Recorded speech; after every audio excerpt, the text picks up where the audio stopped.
do you know? What a hotshot cat from a North End Guinea. What do you know? Hang up with your eyes 'cause you ain't got a penny.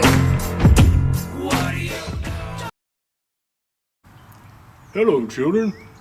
In my last video, I talked about the Mueller report, and I briefly touched on the Hillary Clinton email scandal, but there are a few things that I probably should have brought up.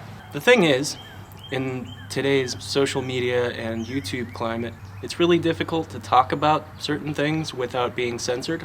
So I wanted to start with the topic of social media and YouTube censorship. And most importantly, in honor of this theme, I have a slice of pizza. I'm not going to eat it right away because I find that pizza tastes better if you let it sit for exactly 1 hour. I may be joking, I haven't decided yet, but we'll see how hungry I get. I briefly touched on the question of whether or not any lies were told by the Russian intelligence agencies during the campaign. And that's actually an important question. Some of the things that were released in those documents may or may not have been spun out of control by people on social media or alternative news outlets. A lot of people called those stories ridiculous. I'm on the fence about it. A lot of people are. There are a few things that are fact, like the whole issue with Marina Abramovic. She's a strange person, and, well, she's up to some disturbing stuff. And the Podestas are obviously involved to some level. However you want to interpret that is up to you, which brings me to the censorship issue. This has been a question for a long time, ever since the term hate speech entered the popular lexicon. And at a certain point, social media took it upon themselves to start censoring people. I've said before that I don't agree with that. I advocate free speech.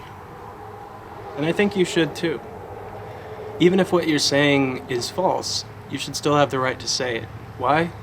Because people can fact check, and they should be held to the standard of fact checking. I understand if you're posing as an actual news outlet and you're telling people that the stuff you're saying is verified, that's a problem. But who gets to decide what's fake news and what's hate speech? That, my friends, is an important question. As it stands right now, the fact of the matter is there are certain terms that you can't use on social media without either being shadow banned, having your videos demonetized, or straight up having your post or your video taken down. I understand these companies are private companies. They have a right to do what they want to do with their own company. However, the future is basically social media. Social media is the modern day town center, where people go to voice their opinions or whatever. So I would go so far as to say maybe there needs to be legislation introduced to actually restrict social media companies from censoring people. Some people might say that's an infringement on their freedom, but I think we need to take into account the power that these corporations have on public opinion. And sadly, since the Podesta leaks, there are a number of channels that weren't even conspiracy channels that I loved, enjoyed watching, that have been taken down. Number one was Bearing. He had a great channel where he just reviewed videos with a comedic spin. I loved that guy. Well, you can't even find him anymore. Some people in their good graces may have re-uploaded his videos onto their channels, but I think that's really sad. As for Alex Jones, I personally think the guy's a hack. I don't like them putting chemicals in the water that turn the friggin' frogs gay. Do you understand that? I listened to him for a while, and in my opinion, wasted about a year of my life. But were they right to take down Alex Jones? I honestly, I go back and forth on that, because it comes back to the question of if somebody is posing as a real news outlet and claiming that the things that they're saying are sourced, and they're not,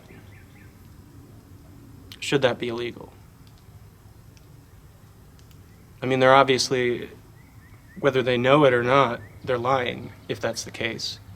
So, I mean, I don't know, but then you have to ask the question of free speech. Should we have the right to say whatever we want?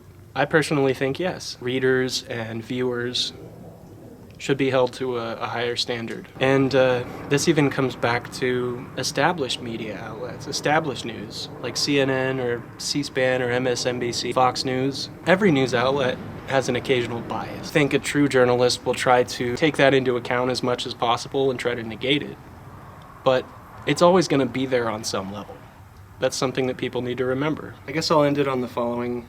I think, personally, that even if there's a whole bunch of people spewing absolute BS, if you restrict the number of voices that are allowed to be heard, then you're cutting yourself off from alternative avenues that may provide you with different grains of truth that add up to the bigger picture. I think censorship of free speech is a bad thing. I think if we continue down this path of censorship, it's going to lead to a world that looks like V for Vendetta.